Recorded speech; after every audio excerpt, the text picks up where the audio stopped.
Cristo en nosotros.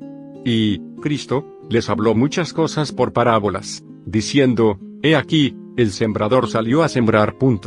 Cuando alguno oye la palabra del reino y no la entiende, viene al malo, y arrebata lo que fue sembrado en su corazón. Este es el que fue sembrado junto al camino. Les refirió otra parábola, diciendo: El reino de los cielos es semejante a un hombre que sembró buena semilla en su campo. Respondiendo él, les dijo: El que siembra la buena semilla es el Hijo del Hombre. Mateo 13:3, 19, 24, 37. De cierto os digo, que si el grano de trigo no cae en la tierra y muere, queda solo, pero si muere, lleva mucho fruto. El que ama su vida, la perderá, y el que aborrece su vida en este mundo, para vida eterna la guardará. Si alguno me sirve, sígame, y donde yo estuviere, allí también estará mi servidor. Si alguno me sirviere, mi Padre le honrará. Juan 12, 24, 26. El Señor Jesús, la palabra, la semilla. De las primeras dos parábolas en Mateo 13, una es acerca de la siembra, y la otra acerca de la buena semilla y la mala semilla. En cuanto a la primera parábola, el Señor Jesucristo dijo a sus discípulos que la semilla sembrada es la palabra de Dios, la palabra del reino de los cielos. En cuanto a la segunda parábola, les dijo que el que siembra la buena semilla es el Hijo del Hombre y que la buena semilla son los hijos del reino. Mientras que en la primera parábola la semilla es la palabra del reino, es decir, la palabra de Dios, en la segunda parábola la semilla son los hijos del reino, es decir, aquellos que son nacidos de Dios. De modo que, cuando nuestro Señor siembra, Él siembra no solamente la palabra sino también hijos. Al venir a la tierra, Él no solamente envía su palabra sino que llama también a personas que Él siembra como semillas. La Biblia llama a las palabras que proceden de la boca de Dios, la palabra de Dios. El Hijo que Dios nos ha enviado es llamado también en Apocalipsis 19:13 el Verbo de Dios. Un verbo es una palabra activa. Jesús es la palabra activa de Dios. También en Juan 1:1 leemos: En el principio era el Verbo, y el Verbo era con Dios, y el Verbo era Dios. Esa palabra, aquel Verbo, fue hecha carne, y habitó entre nosotros, llena de gracia y de verdad. Sabemos que esto se refiere al Señor Jesucristo. Por eso comprendemos que la palabra de Dios, el Verbo de Dios, mencionado en la Biblia, se refiere a veces a la palabra dicha por Dios y otras, a su Hijo. Porque el Hijo es la palabra, el Verbo viviente, el Verbo de vida. Al oír a Jesucristo, oyes la palabra de Dios; al ver a Jesucristo, ves al Verbo de Dios; al tocar a Jesucristo, tocas al Verbo de Dios. Esto también está confirmado en otro pasaje de la Biblia, 1 Juan 1:1, que menciona a Jesús como Verbo de vida. Nuestro Señor Jesucristo es la palabra de Dios, el Verbo de Dios y la semilla de Dios. Si el grano de trigo no cae en la tierra y muere, queda solo, pero si muere, lleva mucho fruto. Juan 12:24b. Esto se refiere al Señor Jesucristo, porque Él es ese grano de trigo del cual provienen los muchos granos, siendo renacidos, no de simiente corruptible, sino de incorruptible, por la palabra de Dios que vive y permanece para siempre. 1 Pedro 1:23. De modo que el Señor Jesucristo es la palabra, el Verbo y también la semilla. Alabemos al Señor Jesucristo, quien no solo es la palabra de Dios y el Verbo de Dios, sino también la semilla de Dios. Cuando Dios envió a su Hijo al mundo, lo sembró como una semilla. Nuestro Señor Jesucristo no vino solo para predicar, sino para ser también la palabra de Dios, el Verbo de Dios. Él no es solamente el predicador, sino que es también la palabra predicada, el Verbo de Dios. Él no es meramente el sembrador, sino que también es la semilla. Lo que Dios siembra no son solo unas pocas palabras, Dios siembra a una persona. El Señor Jesucristo es en verdad la semilla, la buena simiente de Dios. Hijos del reino de los cielos. Si gente de tierras lejanas nos pide que vayamos allá a predicar el Evangelio, es bueno que vayamos con el entusiasmo del Evangelio. Pero, que se sepa que el tener gente que vaya a enseñar el Evangelio no es suficiente, porque Dios quiere que vayan personas que Él pueda sembrar como semillas. ¿Entiendes que Él quiere sembrarte como a una semilla? Tú eres la semilla sembrada. Es cierto, Dios hace su trabajo en el corazón humano por medio de su palabra. Nosotros predicamos la palabra y plantamos al Verbo en corazones humanos, esperando confiadamente una buena cosecha. Sin embargo, Si consideramos la semilla de Dios solamente como la palabra de Dios y fracasamos en ver que la palabra de Dios es también un ser humano, aún estamos descalificados para la obra de Dios. Si somos muy cuidadosos en predicar únicamente la palabra de Dios, pensando que si no estamos equivocados en la verdad fundamental, ni en la correcta interpretación, ya estamos capacitados para sembrar, estamos totalmente equivocados. Con frecuencia, la obra de Dios sufre debido a que las semillas en nuestra mano son meramente algunas doctrinas objetivas, que no causan que nosotros mismos seamos transformados en hijos del reino de los cielos. Por esa razón, tenemos aquí un problema serio, la clase de persona que tú eres. La simiente de Dios no es meramente palabra, también es tu persona. La buena semilla no es meramente la palabra del reino de los cielos, la buena simiente también es una persona, es cada uno de los hijos del reino de los cielos. Si me permiten, les haré la siguiente pregunta: ¿cuántos de nosotros somos semilla de Dios? Qué pena que seamos mayormente objetivos y nos falte la simiente subjetiva. El que tú mismo seas capaz de ser la palabra de Dios es una cuestión urgente. Somos realmente epístolas de Cristo, escritas no con tinta sino con el Espíritu del Dios vivo. El Señor Jesucristo no desea enviar meramente un grupo de evangelistas y maestros de la Biblia, pues, el deseo de nuestro Señor es usarnos como simiente. Él quiere sembrar como simientes a los que pertenecen a Él. ¿Qué es lo que va a suceder? ¿Qué es lo que Él va a probar si nos siembra? Todo lo que el hombre sembrare, eso también segará. Gálatas 6:7b. Aquellos a quienes ayudamos, a menudo son como nosotros. Dando una vuelta a este pensamiento, lo que cosechamos comprueba lo que sembramos. Por eso, no suspiremos diciendo, ¿quién va a oír nuestro mensaje? No te lamentes de que los oídos de la gente parecen sordos mientras rehúsan escuchar la pura palabra de Dios. Preguntémonos a nosotros mismos quiénes somos. La buena semilla no es meramente la palabra del reino de los cielos, la buena semilla es también los hijos del reino que predican la palabra de Dios. Cuando Dios nos siembra, ¿qué producimos? Percibimos que la palabra que predicamos nos es como cosas de un país lejano, algo que está lejos de nuestra experiencia personal.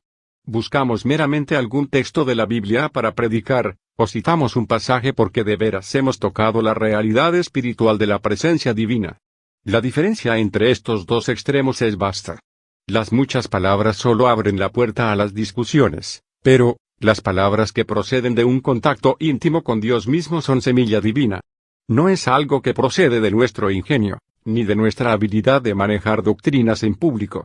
Por el contrario, es recibir las cosas de Dios mismo, y de esta manera, habiéndolas visto, ser aconsejados por Él sobre qué palabras usar para plantarlas en el corazón de la gente.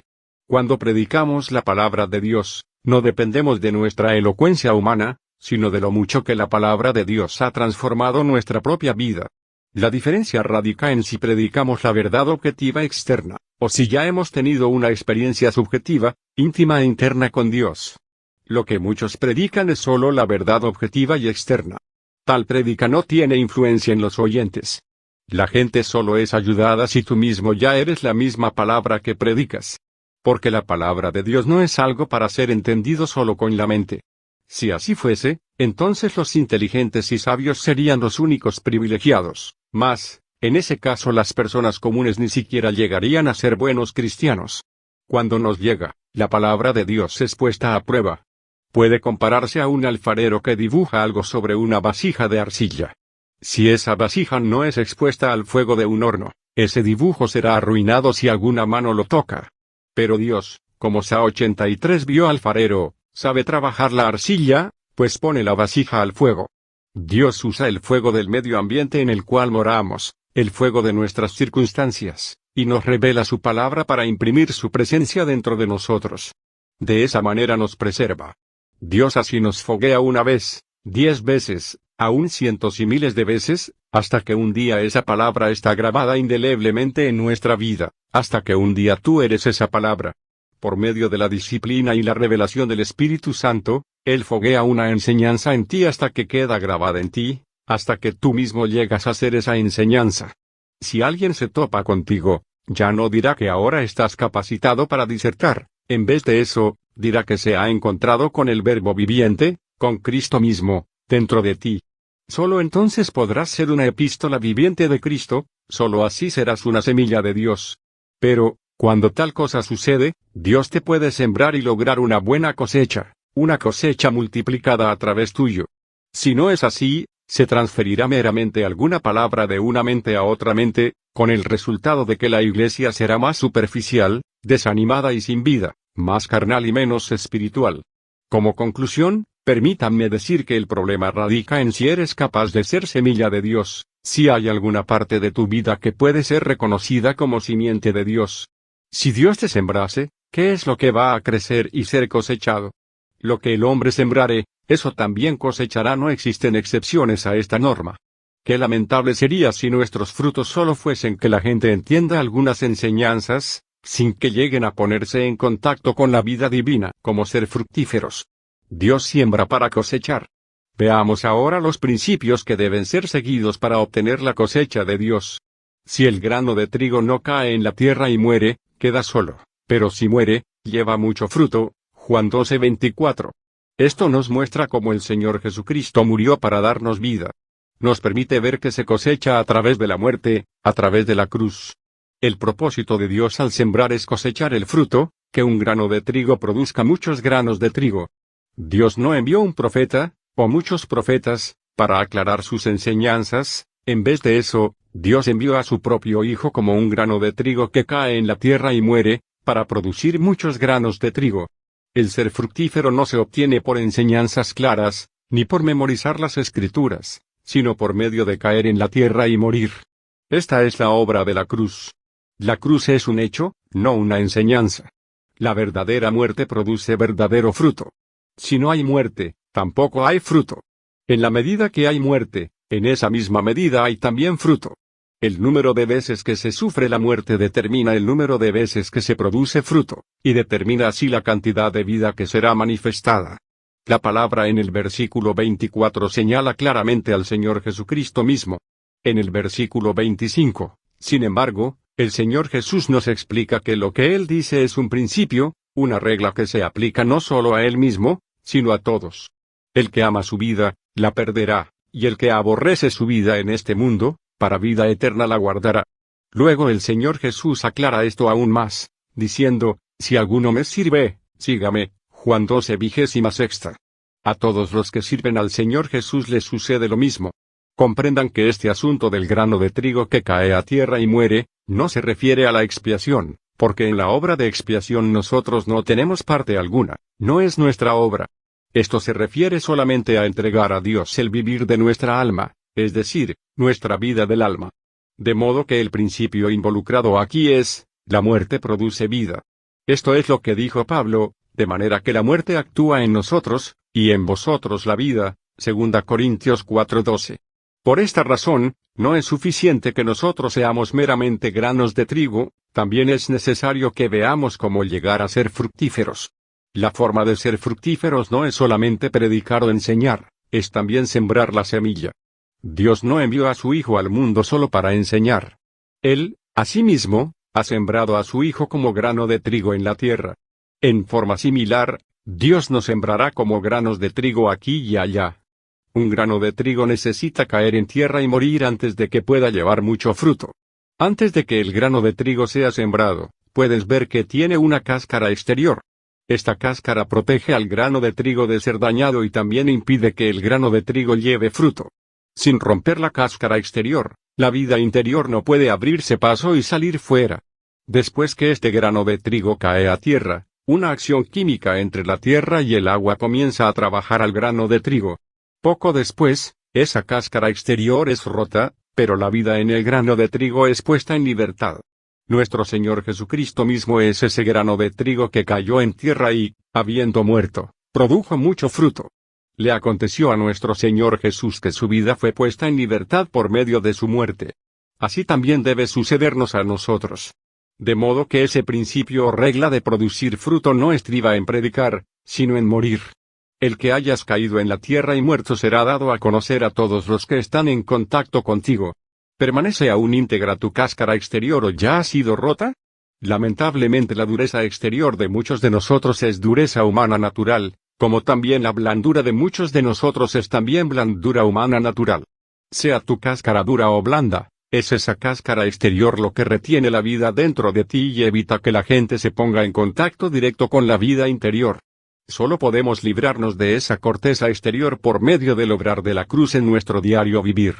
Es imposible contactar a la persona verdadera si la corteza exterior permanece intacta y esa persona no ha sido quebrantada ante Dios. Tú puedes hablarle por una hora entera y, sin embargo, sigues percibiendo que hay un distanciamiento entre ambos, porque esa persona sigue aún ensimismada y aprisionada en su propia corteza endurecida. En cambio, si te encuentras con una persona cuya parte natural y anímica ya ha sido herida y quebrantada por Dios, tocas fácilmente la vida. Si una persona cae realmente en tierra como una semilla y muere, entonces habrá fruto para Dios. En cuanto a Dios se refiere, el producir fruto proviene de la muerte. Si no hay muerte, no hay fruto. Es posible que tengas millares de personas que te siguen y, sin embargo, no tengas fruto alguno ante Dios. Ciertamente, el principio elemental para producir fruto es tener esa experiencia de muerte. Sin muerte, el grano de trigo permanece solo. Sin muerte, no va a producir fruto.